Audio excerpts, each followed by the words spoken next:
The sun vanishes without warning at midday, and the world goes cold. For thousands of years, these sudden shadows in the sky could only mean one thing. A monster was on the attack. This is the story of the mythical beasts our ancestors truly believed were devouring the sun and moon.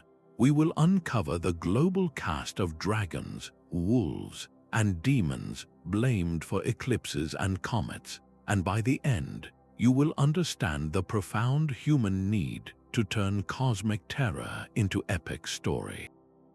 Why did cultures separated by vast oceans invent such similar sky monsters? What can a wolf destined to swallow the sun tell us about our own fears today? What kind of creature would you invent to explain a dying sun? That sudden plunge into darkness feels deeply unnatural. The air chills in minutes, and the world holds its breath. For our ancestors, this was not a predictable astronomical event. It was a crack in the universe, a moment when the rules of day and night were violently broken. This universal experience triggered a profound psychological response, a deep-seated fear that the cosmic order was under attack. Cultural anthropologists point to this as a fundamental human reaction. When the predictable world vanishes, the brain, wired to find patterns and causes, rushes to fill the void. It cannot accept chaos, so it creates a story. The inexplicable darkness became an omen, a divine warning, or a battle between titanic forces playing out in the heavens. Personifying the event was the most logical step. It is far easier to confront a monster you can picture, a beast you can try to appease or fight, than to face the terrifying possibility of a random, indifferent cosmos. This is the shared root of our global menagerie of sky beasts, the same primal fear that gripped a Viking in Scandinavia, watching for the wolf skull, also settled in the heart of a Chinese astronomer, watching for the celestial dragon. They were asking the same desperate question, separated by continents but united by the same shadow falling across the sun. What unexplained phenomena in our own time provoke that same deep-seated anxiety? What mysteries of deep space or quantum physics might we, today, be unconsciously personifying into our own modern myths? This ancient anxiety is the fertile ground from which all our celestial monsters would grow. From the shared anxiety of a darkening sky, we turn to the frozen north, where the Vikings saw a prophecy unfolding in the shadow. Their cosmos was a place of epic struggle, culminating in Ragnarok, the twilight of the gods, and at the center of this final battle was a beast of terrifying destiny, the wolf Fenrir. Born of the trickster Loki, Fenrir was no ordinary animal. He was a force of chaos so potent that the gods themselves raised him, only to realize he was growing too powerful, too fast, too wild to ever be controlled. Their fear led them to a desperate act, binding the wolf with a chain forged from the sound of a cat's footfall and the breath of a fish.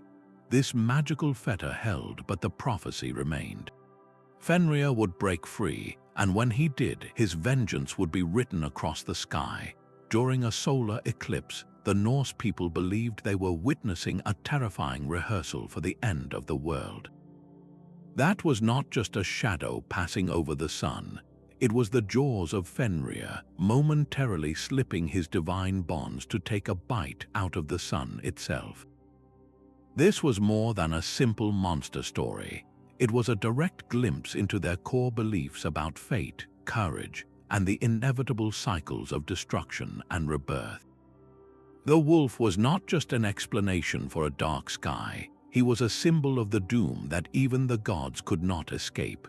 The terror of the eclipse was amplified because it was a promise, a sign that Ragnarok was coming, and that every person, from the lowest farmer to the highest chieftain, was part of this grand, tragic narrative.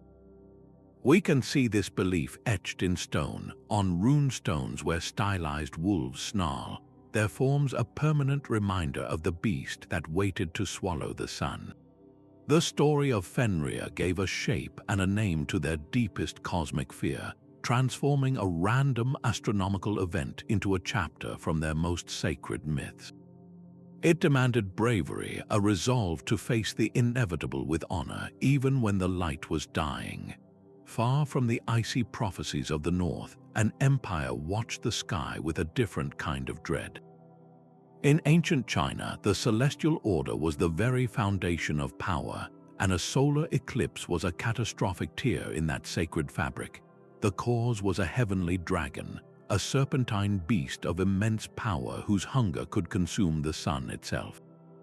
This was not just a story for peasants, it was a matter of state. Imperial astronomers, some of the most skilled in the ancient world, meticulously recorded these events not as scientific curiosities, but as critical omens.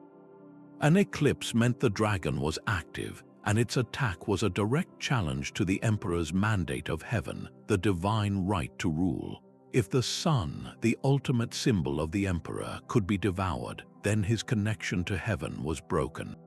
The entire political order trembled in that shadow, so the response was immediate and thunderous. Historical records from the Shang dynasty, etched onto oracle bones over 3,000 years ago, describe the frantic ceremonies.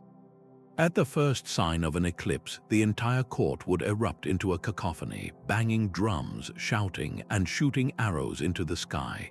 The goal was not to kill the dragon, but to startle it, to make so much noise that the great beast would cough the sun back up. Can you picture the scene, the most powerful people in the empire reduced to a terrified, roaring mob, desperately trying to save the light and with it the throne?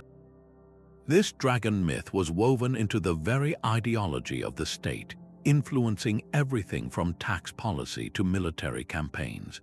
For millennia, the celestial dragon remained a potent symbol of the delicate balance between creation and chaos, a force that could uphold the universe or swallow it whole. This enduring belief shows how a mythical beast became a tool to explain, and desperately try to control, the terrifying possibility of cosmic disorder. While the Norse and Chinese saw their monsters as forces of fate or cosmic disorder, the mythology of ancient India gave the eclipse a personality driven by pure, undying vengeance. In the vibrant world of Hindu belief, the shadow that chases the sun and moon is no mindless beast, but a decapitated demon named Rahu, forever seeking revenge for a divine betrayal. The story begins at the churning of the cosmic ocean, a pivotal event where gods and demons work together to obtain the nectar of immortality. The demon Rahu, disguised as a god, managed to steal a single sip. But before he could swallow, the sun and moon saw through his deception and alerted the preserver god Vishnu. In an instant, Vishnu's discus sliced through Rahu's neck, severing his head from his body. Yet because the nectar had touched his throat, both parts of Rahu became immortal. His disembodied head, burning with rage at the celestial informants, now flies eternally across the sky, striving to devour the sun and moon. When he catches them, we see a solar or lunar eclipse, but because he has no throat, the sun and moon are not consumed. They simply fall through his severed neck and reappear on the other side, continuing their journey. This brilliant narrative explains not only why eclipses happen, but also why they are temporary. The event is not a permanent destruction, but a recurring celestial drama of capture and release. This myth is far more than just an old story. It is deeply woven into the fabric of Hindu astrology and daily religious life. Eclipses are considered inauspicious, a time when Rahu's malefic influence is at its peak. To this day, many devout Hindus observe strict rituals, fasting, and avoid undertaking new ventures during an eclipse. Temples close their doors and people often stay indoors, reflecting a belief that this is a spiritually vulnerable time. The tale of Rahu is a masterclass in myth-making, transforming a predictable orbital alignment into a gripping saga of deception. divine punishment, and an eternal chase written in light and shadow. It provides a character, a motive, and a resolution, offering a deeply satisfying story for an event that repeats across the ages. High in the Andes, the thin air made the stars feel close enough to touch, but for the Inca, this proximity came with a terrifying risk. They watched the sky with a practical fear, believing a massive, powerful jaguar could leap from the earthly realm to devour the sun or moon. This was no abstract spirit, but the ultimate predator of their world, its celestial attack a direct assault on the very source of life. The jaguar was a master of both the jungle and the underworld, a creature of immense earthly power that could challenge the cosmos itself. An eclipse signaled a moment of profound imbalance, a battle between the forces of light and the encroaching darkness of the jaguar's domain. The response was immediate and communal. Priests would lead the people in a desperate, roaring cacophony. They would shout, beat drums, and shake their spears at the sky, while dogs were whipped to make them howl and bark, all to frighten the great beast away. Sometimes the rituals escalated to animal sacrifice, a plea to the cosmic order to restore the light. This was not mere superstition. It was a critical function of a society whose entire existence was tied to the sun. Inca astronomy was deeply pragmatic, linking celestial events directly to their agricultural cycles and the legitimacy of their emperor, the Sopa Inca, who was considered a child of the sun itself. A darkened sun threatened not just a bad harvest, but the collapse of imperial authority. The jaguar myth, therefore, sits at a powerful intersection. It reflects a deep respect for the very real dangers of their environment, where a jaguar was a tangible threat, and projects that danger onto a cosmic scale. It perfectly illustrates a worldview where the natural and supernatural were not separate, but a single, interconnected reality where a predator could, at any moment, decide to feast on a star. Across the ocean, in the ancient landscapes of Australia, the darkness in the sky was the work of a being far more ancient than any dragon or wolf. The rainbow serpent, a creator deity from the dreamtime, could bring night at midday by swallowing the sun in its cosmic journey. This was not a monster of pure destruction, but a being of profound duality, responsible for carving the rivers and shaping the hills, yet capable of immense anger. Its connection to water, life, and fertility meant that its every action rippled through the world. When an eclipse occurred, many Aboriginal groups interpreted it as a sign of the serpent's displeasure, a celestial warning that the balance of the land had been disturbed. The stories explaining this event varied from community to community, passed down through song and oral tradition for untold generations. In one tale, the serpent might be angered by broken tribal law. In another, it could be locked in a struggle with another ancestral being. But the core message was universal. The sudden darkness was a powerful reminder of the serpent's enduring presence and the critical need for humans to live in respectful harmony with the natural world. This myth weaves the eclipse directly into a complete cosmological system, where a celestial event is not an isolated omen but a direct reflection of the relationship between people, the land, and the spiritual forces that created it. The rainbow serpent embodies a world where the sky, the earth, and morality are inseparable, showing us that for some cultures, an eclipse was not a battle to be won with noise, but a moment for quiet reflection on our place within a living, breathing cosmos.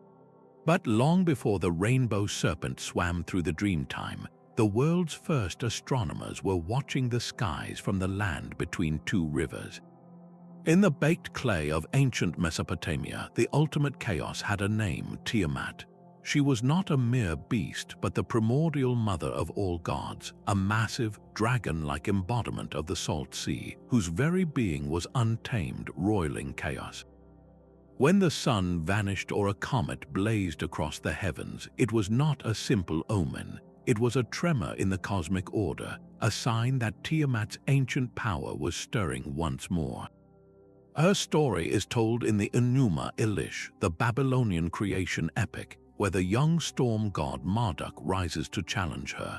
In a battle that defined the universe, Marduk defeats Tiamat, splitting her body in two to create the heavens and the earth. He establishes order from her corpse, but her legacy of chaos was never fully erased.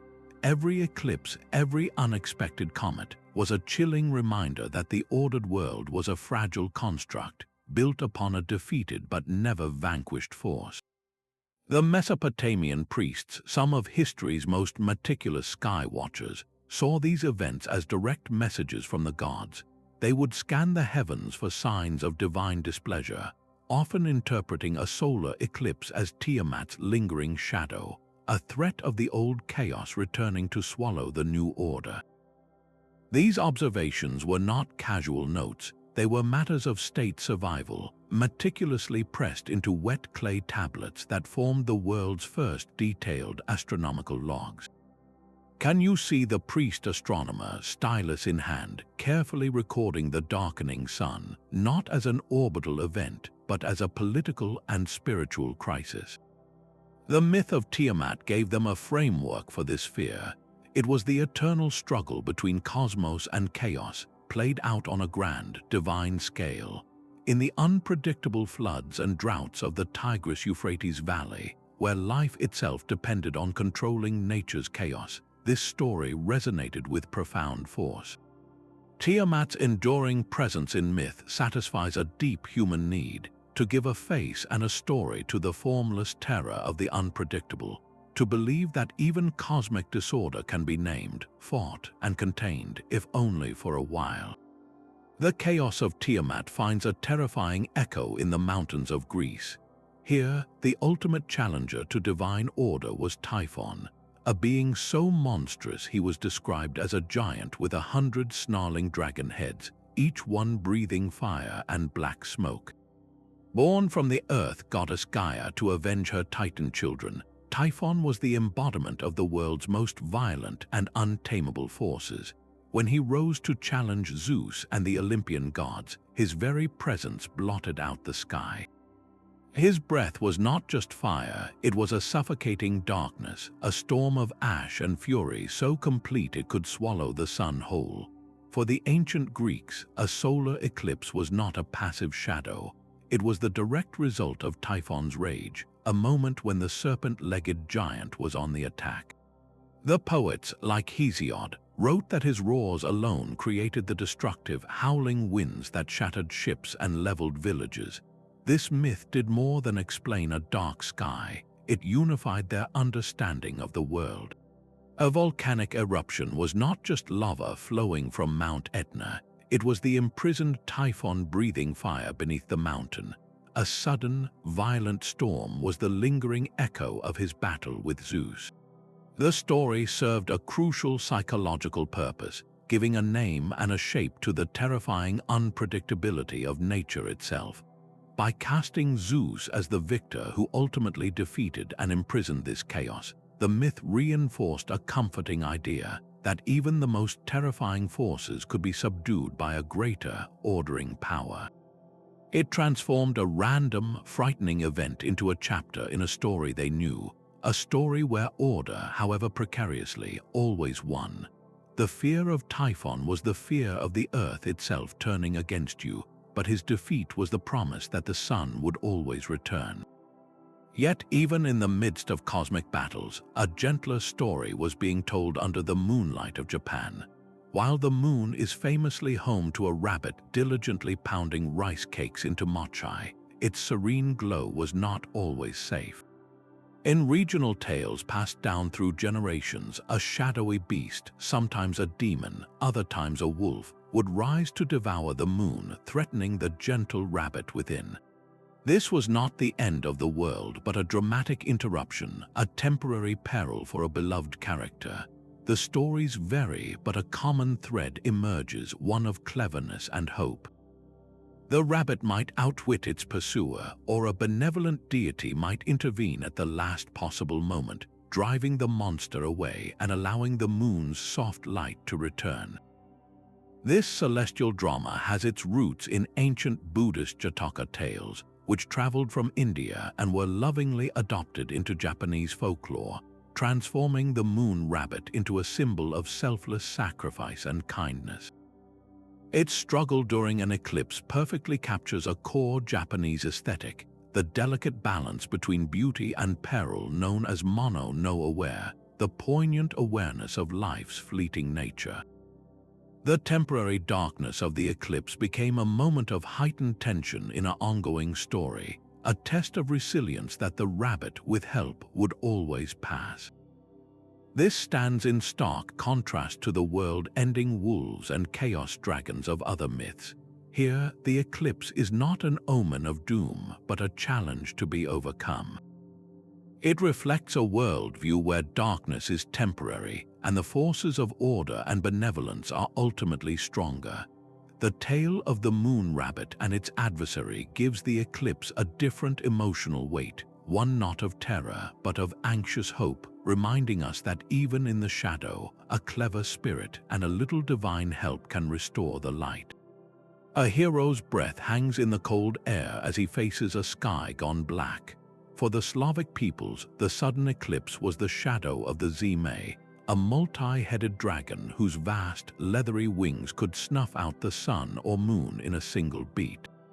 This was no mere beast of the forest, but a fiery, winged serpent of immense power, a creature of pure malevolence whose breath was smoke and whose roar was thunder.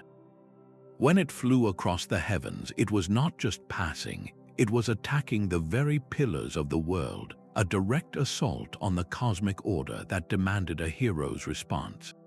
The darkness was a kidnapping of the light itself, and in the rich oral traditions of the region, this celestial drama played out in familiar, earthly terms.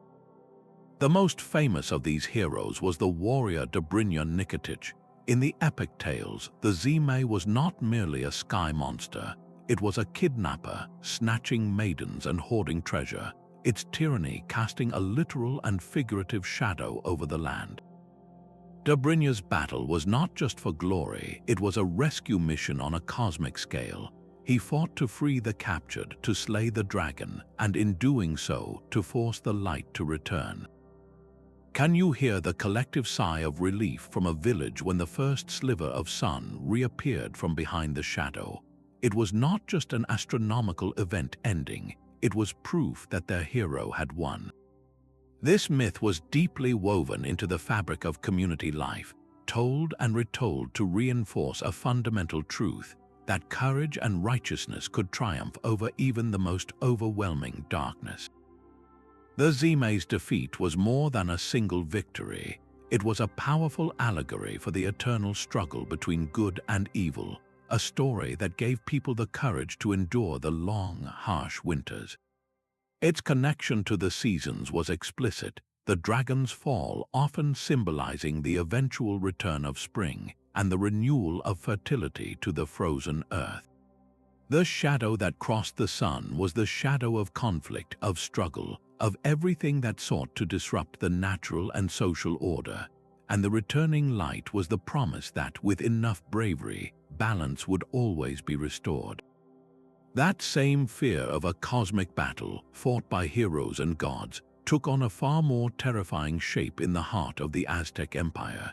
Here, a solar eclipse was not a monster taking a single bite from the sun, but the beginning of the end. The sky itself was breaking, the Tzimim were waiting. These were not simple beasts but skeletal star demons, feminine entities of immense power who resided in the darkness between the stars. During the daylight, they were held at bay by the sun's strength, but the moment its light failed, the celestial barrier shattered. The Tzimim would descend, screaming from the heavens to devour all of humanity and plunge the world into eternal night. This was the ultimate cosmic terror, deeply tied to the Aztec belief in the fifth sun, the current and fragile era of the world. An eclipse was a sign that this sun was dying, that the Tzimim were winning their war against the sun god, Huitzilopochtli. The entire Aztec worldview, a cycle of creation and destruction, hinged on this very struggle. the response was as extreme as the fear. To repel the star demons and nourish the weary sun god, Aztec priests would perform vigorous, bloody rituals at the tops of their towering temples. The most potent offering was human life itself, the sacred energy contained in a living heart, given to fuel Huitzilopochtli for his eternal battle. You can see their terror immortalized in the Florentine Codex, a colonial-era document that preserves Aztec knowledge. Its pages show illustrations of the Tzitzimime, horrifying skeletal figures often depicted with skulls, clawed hands, and skirts of writhing snakes. They were not just monsters in a story, they were a central part of Mesoamerican thought, a constant reminder of the precariousness of existence. The myth of the Tzitzimime is perhaps the most apocalyptic eclipse story of all. It shows how a culture's deepest anxiety about cosmic collapse could be personified into a specific, tangible threat, one that demanded the ultimate sacrifices to keep the light and the world from vanishing forever. For the priests of ancient Egypt, a solar eclipse was the ultimate emergency. It meant their greatest fear was coming true. The serpent Apep had finally succeeded. This was not a simple monster, but the living embodiment of Isfet, the total chaos that existed before creation. Every single night, the sun god Ra embarked on a perilous journey through the underworld on his magnificent solar bark. His passage was a constant war against Apep, a colossal serpent who sought to devour the boat and extinguish the sun forever, returning the universe to a state of formless, eternal night. A solar eclipse was the terrifying moment when Apep appeared to be winning. It was a crack in reality, a glimpse of a world where chaos had triumphed over order, where Mot, the divine principle of truth and balance, had been broken. The response was immediate and ritualized. Inside the temples, priests would create wax effigies of the serpent, inscribing them with Apep's true name. They would then burn these models, spit upon them, and smash them with stone knives, all while reciting powerful incantations from sacred texts like the Book of the Dead. These spells were not requests, they were weapons designed to strike Apep blind, to bind his coils, and to help Ra's defenders, like the warrior god Set, strike the decisive blow. This daily cosmic drama was the bedrock of Egyptian state religion. The entire society saw itself as participating in this struggle. The pharaoh himself was not just a king, he was the guardian of Mot on earth, his rule a direct reflection of Ra's victory in the heavens. An eclipse was therefore a direct challenge to his divine authority, a sign that his rituals and his very presence were failing to maintain the balance. The myth of Apep gave profound meaning to the predictable rhythm of day and night, and the terrifying interruption of an eclipse. It transformed a natural cycle into a religious imperative, a battle that had to be fought and won every single day to keep the world from falling into the waiting jaws of the serpent. But while the Aztecs and Egyptians faced down cosmic serpents of pure chaos, a very different kind of creature was chasing the sun on the Korean peninsula. Here, eclipses were the work of the Bulgi, the fire dogs. These were not malevolent demons, but loyal hounds from the mythical kingdom of darkness, a land of perpetual night. Their king, growing weary of the endless gloom, would dispatch his canine servants on a desperate mission to travel to the bright world above and fetch the very sources of light. Imagine these determined dogs leaping into the sky, jaws snapping at the brilliant, fiery sun. The result was as painful as it was predictable. The sun was far too hot to hold. A Bulgi would snatch it, only to yelp in pain and drop it immediately, creating a solar eclipse. The very same thing would happen with the cool, luminous moon, which was simply too cold for their mouths to bear. Each attempt ended in failure, with the celestial body falling right back into its place in the heavens. This charming story does more than just explain why eclipses occur. It masterfully accounts for their temporary nature through a simple, relatable cause. The Bulgi are not evil, they are comically persistent. driven by a very understandable desire to bring light to their dark home. Their repeated, futile attempts add a layer of gentle humor entirely absent from the world-ending prophecies of other cultures. This myth was not carved into temple walls for priests, but told to children at bedtime, a whimsical tale to soften the fear of a darkening sky. It reflects a cultural perspective that often uses animal characters with very human motivations to make sense of the world. The story of the fire dogs transforms a moment of cosmic uncertainty into a lesson in perseverance, and perhaps a little sympathy for the poor, scorched and frozen hounds still trying their best in the kingdom of eternal night. Yet even a hero as mighty as Maui could not rest for long. Across the Polynesian islands, where the ocean itself was a highway of gods and spirits, a new threat could darken the sky at any moment. While Maui is celebrated for snaring the sun to slow its journey, eclipses presented a different kind of challenge, one that required him to battle a rival for the light itself. In some traditions, a giant lizard, a mau, would crawl up from the deep waters to swallow the sun. In others, a massive, eel-like beast would rise from the sea, its gaping mouth casting a shadow over the world.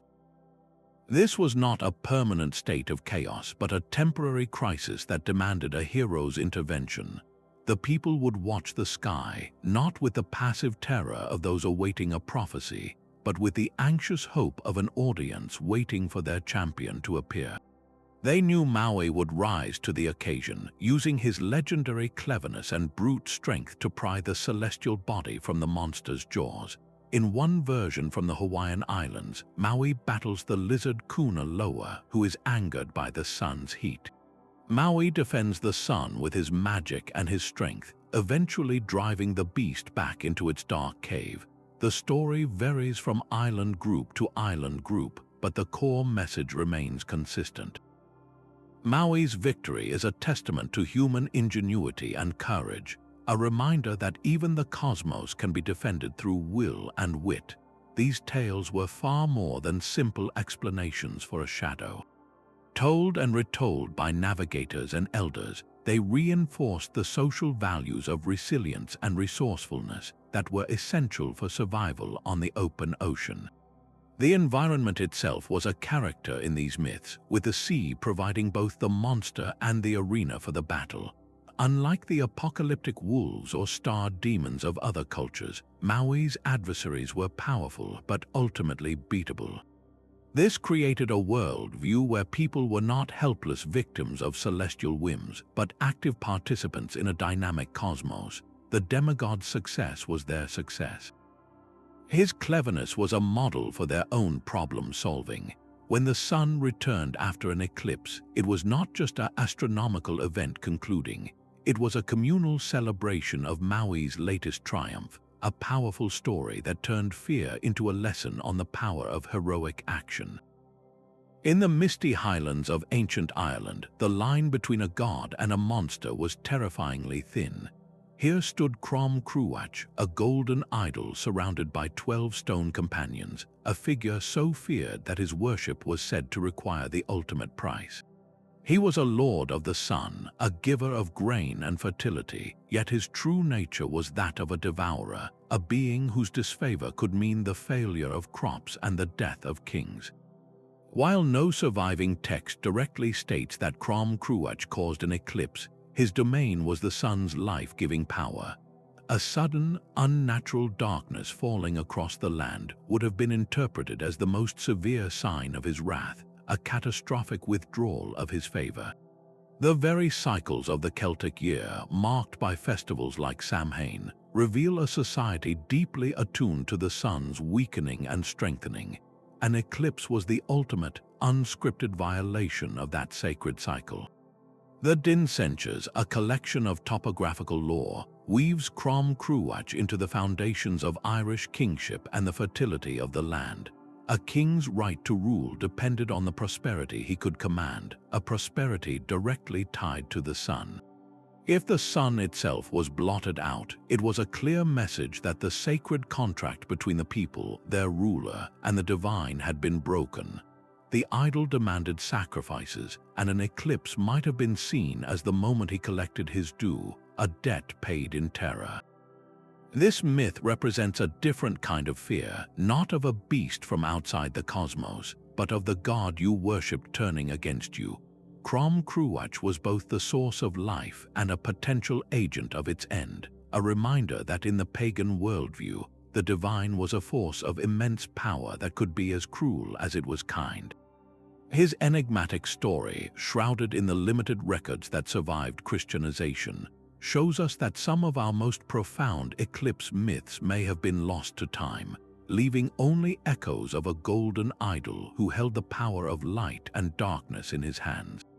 The golden idol of Cruach embodied a terrible duality, a god who could give life or take it away, but in the stark deserts of ancient Persia, the struggle was far more absolute. Here, darkness had a name and 3 snarling heads. Aztec was not merely a monster, he was a divine weapon, a 3-headed dragon serpent created by the evil spirit Angra for a single purpose, to annihilate the perfect creation of the wise lord Ahura Mazda. His very breath was pestilence, his gaze brought death, and his presence in the sky was believed to blot out the sun and moon. An eclipse was not a random shadow, it was a visible tear in the fabric of reality, a moment when this embodied lie, this creature of chaos, was winning its battle against the forces of truth and light. Zoroastrian cosmology, one of the world's first great dualistic religions, framed existence as an epic war between these 2 fundamental principles. Aztec was the ultimate general of the dark side. His myth, preserved in the sacred texts of the Avesta, gave the Persian people a cosmic explanation for the suffering and unpredictability of their world. A devastating drought, a sudden plague, and most terrifying of all, the sun vanishing at midday, all of these were skirmishes in the same eternal war. The hero Three-Towner eventually battles and binds the beast, chaining him to a mountain, but the prophecy states that Aztec will break free at the end of time to wreak havoc once more before his final destruction. This meant every eclipse was a chilling preview of the apocalypse, a sign that the dragon's chains were straining.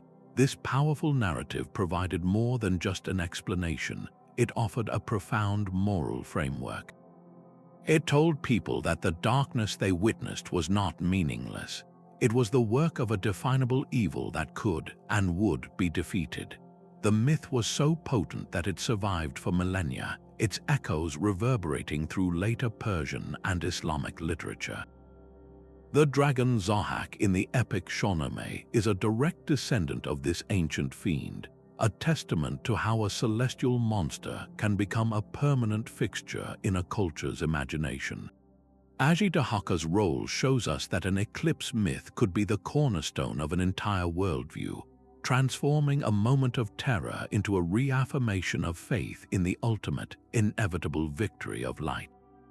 High above the plains where storm clouds gather and the air crackles with energy, the Thunderbird spreads its vast wings. For many Native American tribes, this was not just a bird, it was a celestial force, a powerful sky spirit whose very flight created thunder and whose flashing eyes were lightning. Yet even this mighty being had a rival. An eclipse was the moment their eternal struggle literally darkened the world, a cosmic battle between the Thunderbird and a great serpent or water beast from the underworld. In the rich oral traditions of the Pacific Northwest, the Thunderbird was a creator and protector, but its conflicts with these subterranean beings were necessary to maintain the world's balance. When the 2 titans clashed, their fight could temporarily obscure the sun or moon, casting the land into an ominous twilight.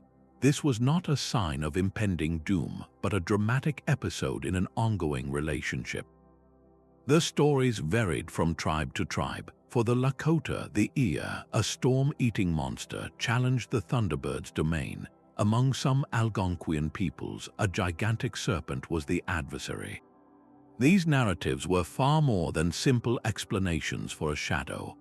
They were a complex tapestry woven from deep ecological knowledge and tribal history, encoding observations about predator and prey, the clash of storm fronts, and the seasonal flooding of rivers.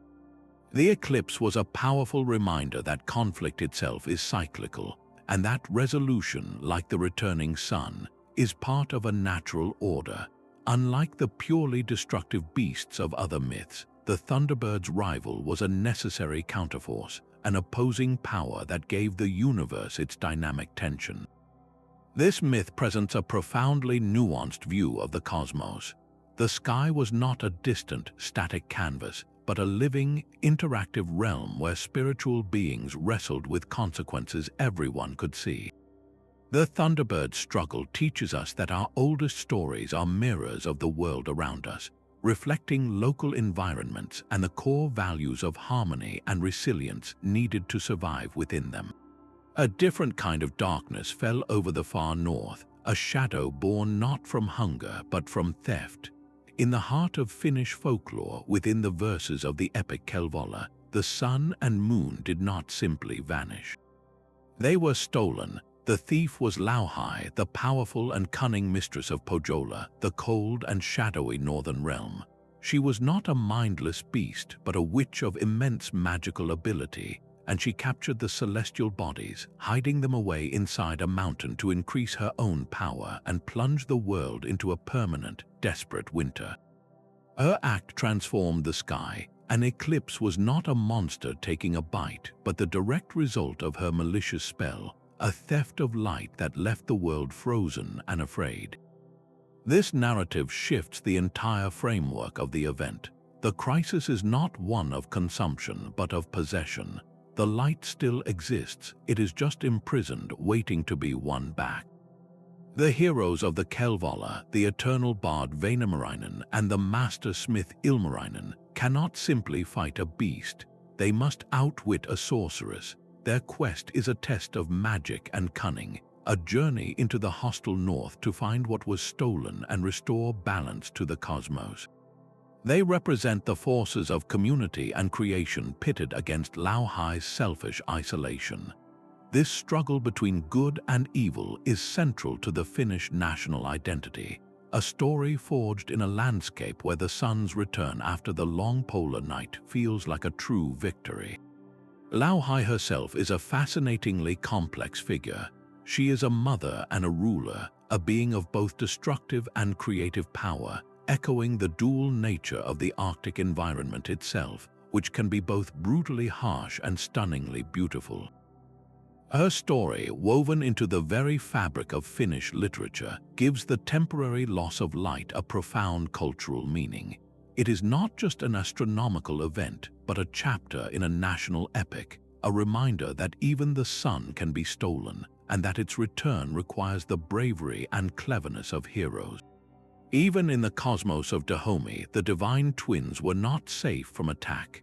The sun goddess Maui and the moon god Lisa, a brother and sister pair who ruled the day and night, represented a perfect cosmic balance.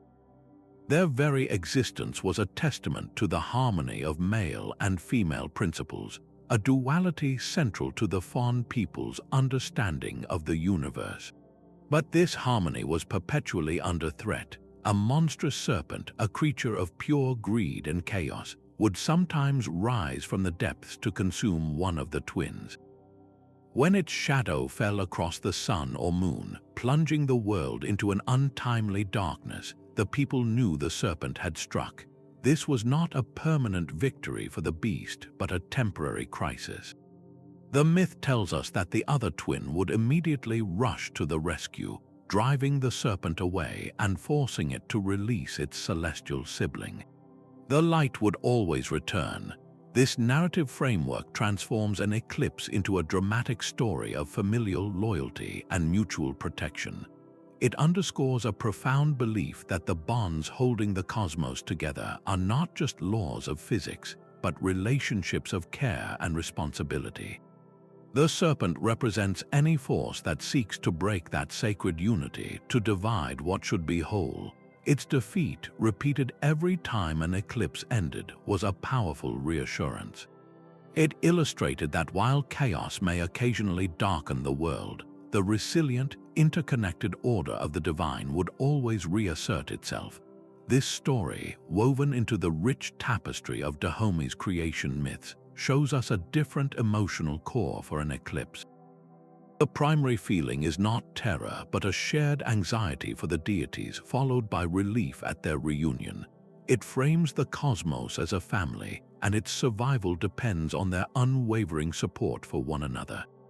That Babylonian struggle between order and chaos was embodied by a creature whose very name meant lion, the monstrous Labu. Described in ancient cuneiform tablets, this was not a simple serpent but a hybrid terror, a lion dragon born from the primordial sea, so vast that its length stretched for 50 double miles and its height reached 9 double miles. It was a beast of such immense power that it threatened the gods themselves, who cowered in their temples, unable to face it. The storm god Tishpak finally answered their pleas, confronting the Labu in a battle that would define the cosmos. Armed with a bow, a chariot driven by the whirlwind, and 7 mighty winds as his weapons, Tishpak rode forth.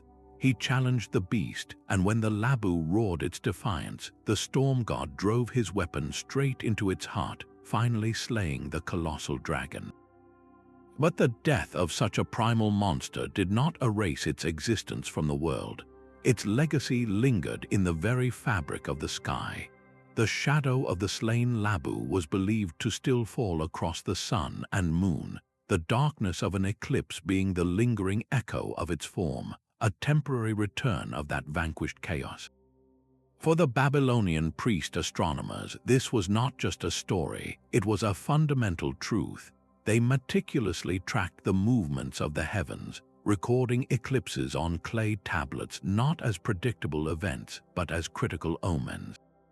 A darkened sun was a message from the gods, a sign that the old, defeated forces of chaos, like the Labu, were stirring once more, threatening the established order of king and country. This myth represents a crucial intellectual step, one of the earliest attempts to rationalize the terrifying unknown by weaving it into a grand, divine narrative.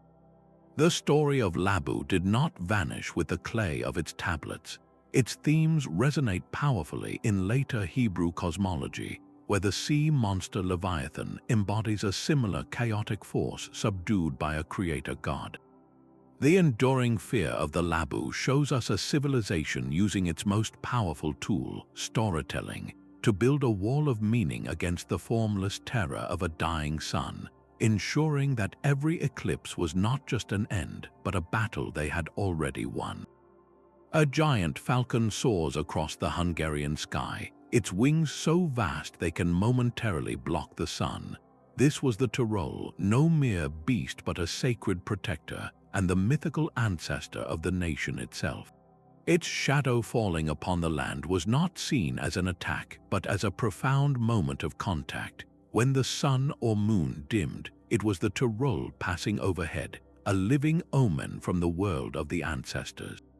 This interpretation transforms the eclipse from a terrifying event into a moment of sacred communication. The Tyrol was the guide who led the Magyar tribes to their homeland, a symbol woven into the very foundation of Hungarian identity. Its shadow was not a threat of chaos, but a reminder of that divine guidance, a celestial check-in from the nation's founding spirit. People would look up, not in fear of a monster's jaws, but in awe of a protector's presence, searching the deepening twilight for a message about their future, their wars, their kings. This creates a fascinating duality in eclipse mythology. Here is a being of immense power whose mere passage causes the event, yet its intention is ultimately benevolent. The darkness was a warning, a sign, or a moment of reflection imposed by a caring, if stern, ancestral force. It reflects a worldview where the sky is not a separate, indifferent space, but an active, participating canvas upon which the fate of a people is written. The story of the Tyrol's shadow ties the cosmic directly to the national, making a celestial shadow a part of historical memory and collective pride. How different this feels from the terror of Aztec star demons or the vengeful chase of Rahu. It shows us that a shadow can be a blanket as much as a threat, a moment of connection as much as one of fear, expanding our understanding of how deeply a culture can personalize the sky above.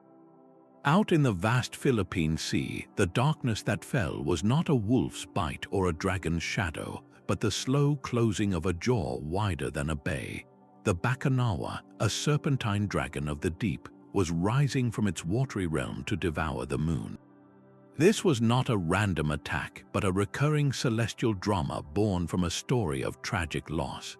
In the oral traditions passed down through generations, the Bakunawa was once a beautiful sea goddess who fell in love with the moon, or in some tellings, with the celestial bodies themselves. When they were taken from her, her love twisted into a consuming obsession, and she transformed into a massive dragon, forever chasing the moon across the sky to swallow it whole. Her mouth was said to be as large as a lake, a gaping maw capable of enveloping the entire lunar disk. When the moon began to dim and turn a coppery red, the people knew the Bakunawa had caught it. The community would burst into action, rushing from their homes with pots, pans, and drums. The night would erupt into a symphony of desperate noise, everyone shouting, banging, and clattering to startle the great serpent. They believed the cacophony would frighten the Bakunawa, forcing her to cough the moon back up into the sky.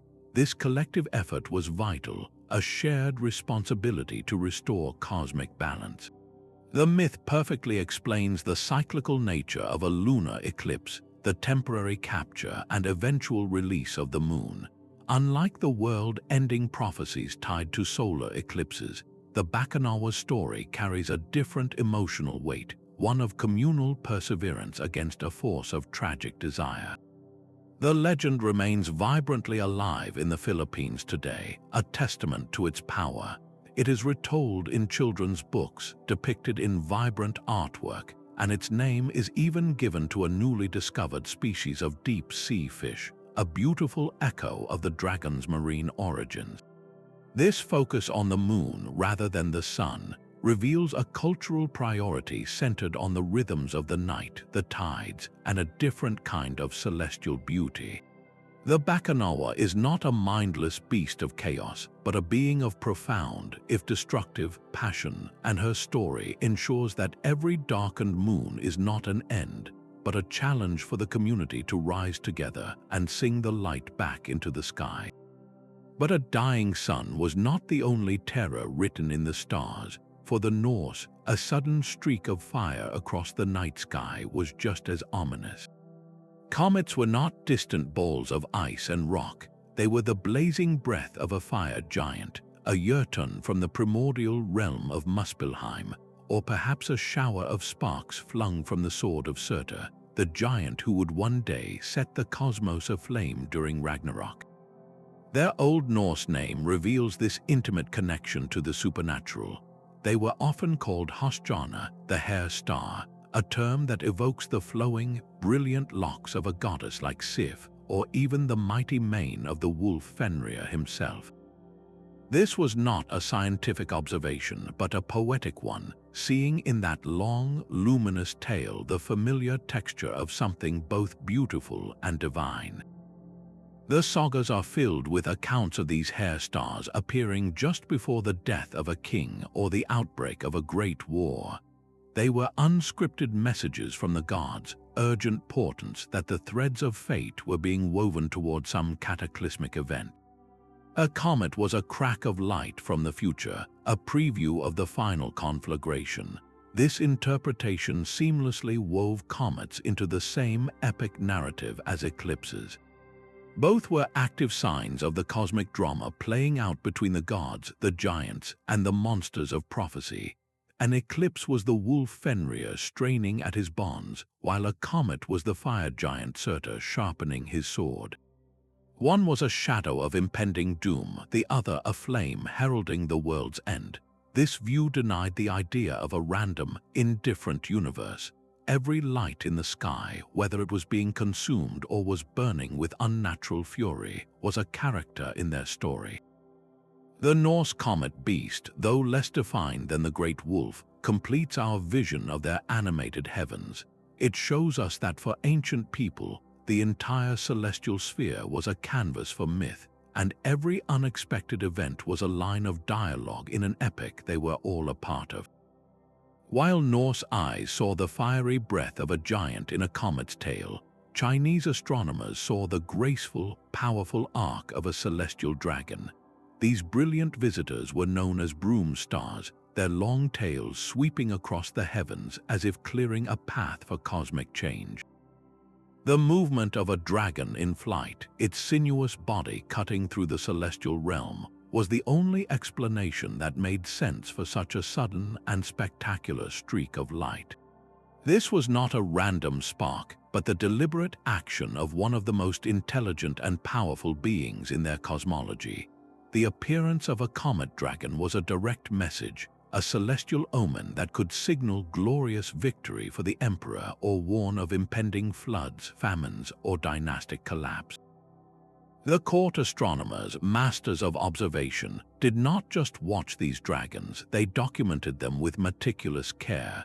In the records of the Grand Historian, compiled over 2,000 years ago, we find precise accounts of comet sightings carefully linked to major historical events, a testament to the belief that the dragon's breath was writing history in real time. This connection reinforced a world where the cosmos was alive, a dynamic system of intelligent forces in constant dialogue with the human world. The dragon was not a mindless beast, but a cosmic actor. Comets were understood as a manifestation of pure yang energy, the active, masculine, and sometimes aggressive force of the universe. Just as a dragon could be a benevolent rain-bringer or a destructive typhoon, the comet's yang energy could bring dynamic change for good or for ill. Its brilliant, unpredictable appearance was the ultimate expression of this powerful principle. This brilliant mythologizing gave people a narrative, a way to process the awe and anxiety of a comet's visit. It transformed a terrifying and inexplicable fire in the sky into a meaningful event with a known character and potential motives. The Chinese comet dragon perfectly illustrates the versatility of this mythical beast, a single creature held responsible for both the orderly movements of the planets and the sudden, disruptive beauty of a passing comet. This dual role cemented the dragon's place as the ultimate symbol of the cosmos itself, a being of both creation and chaos, whose every movement told a story. Across the continent, the fiery streak of a comet was not a dragon of celestial order, but a serpent of divine warning. In the medieval European mind, these hairy stars were monstrous, flaming snakes slithering across the vault of heaven, their very appearance a message of impending doom. They were omens of plague, war, and the death of kings, a direct and terrifying link between the heavens and the turmoil of earthly life. This belief is permanently stitched into history, quite literally, in the Bayeux Tapestry. Following the depiction of King Harold's coronation, a cluster of frightened men point upwards at a star with a flaming tail, labeled simply Isti Murrent Stella. These men marvel at the star. This was Halley's comet, appearing in 1066, and the tapestry masterfully frames it not as a scientific curiosity, but as the divine portent that sealed Harold's fate and blessed William the Conqueror's invasion of England. The comet Serpent was not just a story, it was a character in the historical narrative, a celestial signpost explaining a pivotal shift in power. The very shape of these visitors encouraged this monstrous interpretation. Their long, winding tails looked nothing like the fixed points of stars, but everything like the sinuous, threatening form of a great serpent or a dragon in flight. Natural philosophers, working with the limited tools of their time, readily connected these fiery apparitions to the great beasts of their cultural library.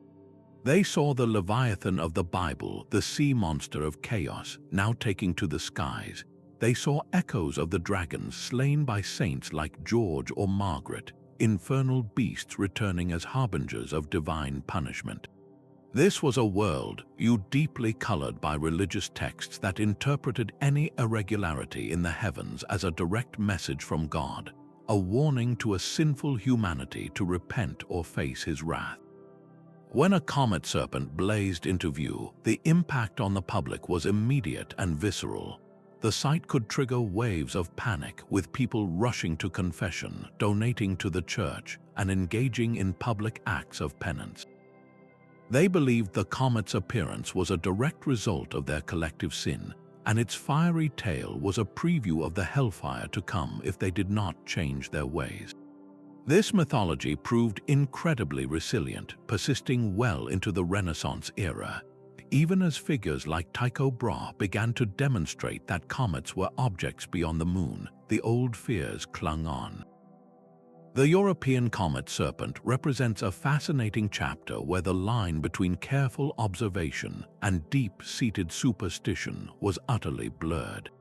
For centuries, this beastly explanation provided a bridge, allowing people to process the terrifying, inexplicable sight of a fire in the sky by giving it a name, a shape, and a dire purpose within their understanding of a moral universe. That European serpent of doom blazed with a singular, terrifying purpose, but in the lush heartlands of Mesoamerica, the fire in the sky took a far more complex and majestic form. For the Aztec and Maya, a comet was not a monstrous snake, but a celestial feathered serpent, a manifestation of gods like Quetzalcoatl or Kukulkan. This was not a sign of pure destruction, but a spectacular and ambiguous omen of divine power, heralding a time of profound transformation. The feathered serpent was a being of immense duality, representing both the life-giving winds and rains and the chaotic power of a storm. Its sudden appearance as a fiery streak across the heavens was therefore deeply layered, a message that could signal renewal or upheaval, the fall of a king or the dawn of a new age. This nuanced view is preserved in sacred texts like the Maya Dresden Codex, a fragile bark paper book filled with astronomical tables and divinatory almanacs. Within its complex glyphs and charts, priests recorded the movements of Venus and other celestial bodies, interpreting events that scholars believe include the appearances of brilliant comets. They did not see these as random fires, but as carefully timed events woven into their intricate calendar cycles, the long count and the sacred Tzolk'in. A comet was a punctuation mark in the story of time itself, a moment when the feathered serpent god was visibly active in human affairs. This myth seamlessly integrated advanced astronomy with state theology. When a comet snake appeared, the priestly class would scramble to decipher its meaning, consulting their codices to determine if it foretold fertile rains or a coming invasion. Their interpretation could directly influence the decisions of a ruler, guiding matters of war, agriculture, and royal succession. The comet was not inherently good or evil, it was a force of potent change. This reflects the core Mesoamerican concept of cyclical time, where worlds are periodically destroyed and reborn. An ending was always the necessary prelude to a new beginning.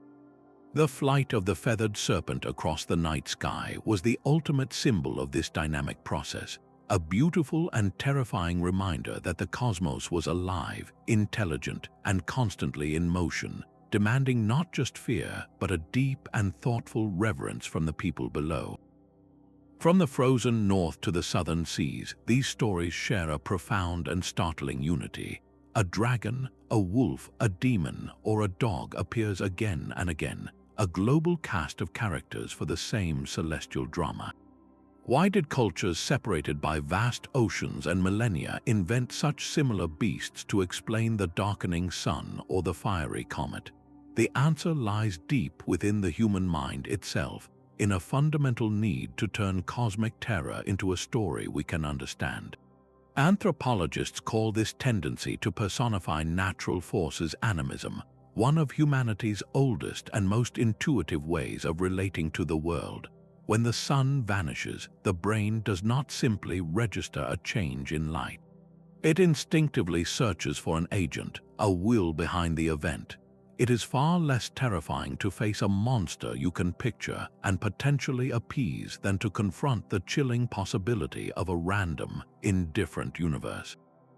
The historian of science, Dr. John D. Barrow, once noted that humans are pattern-seeking storytellers by nature.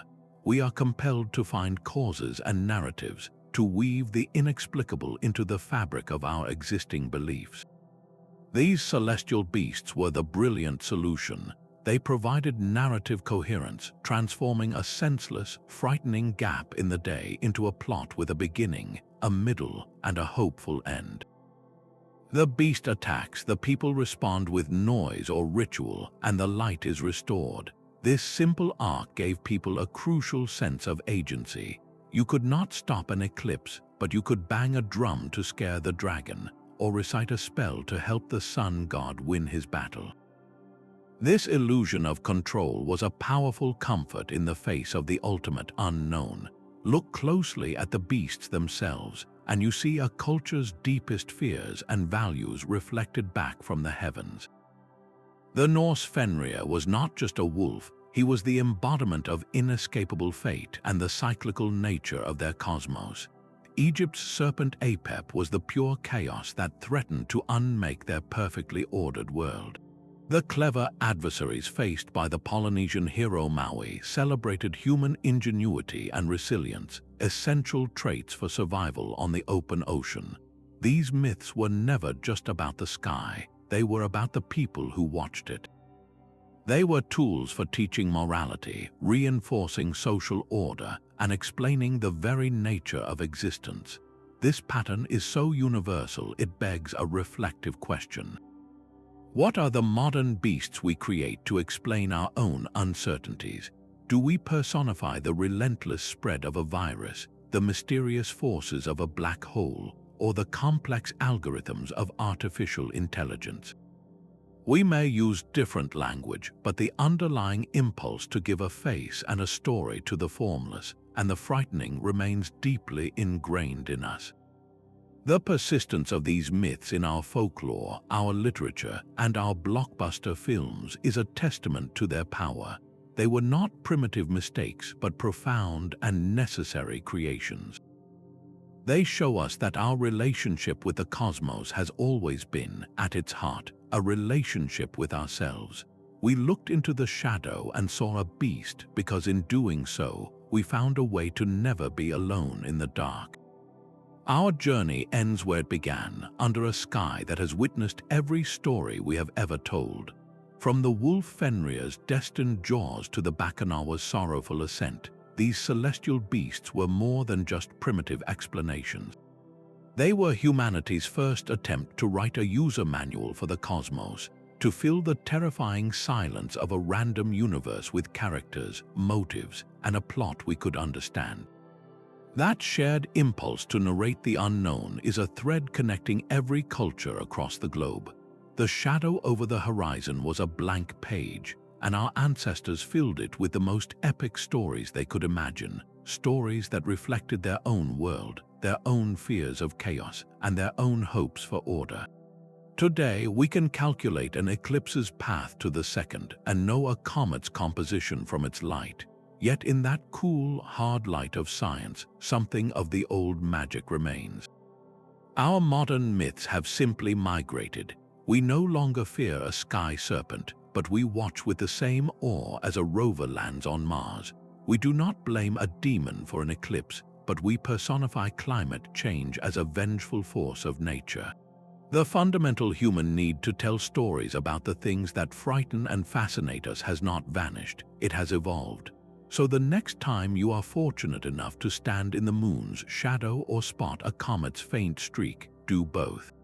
Marvel at the precise orbital mechanics that brought that moment to you, and in the very same breath, remember the fire dogs and star demons. Remember the countless generations who looked up and saw not empty space, but a canvas alive with meaning.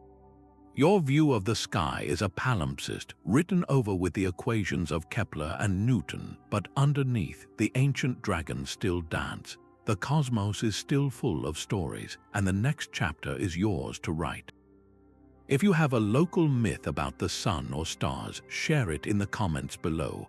And if you want to join us for more journeys into the mysteries of our past, subscribe now. The horizon always holds another shadow and another story.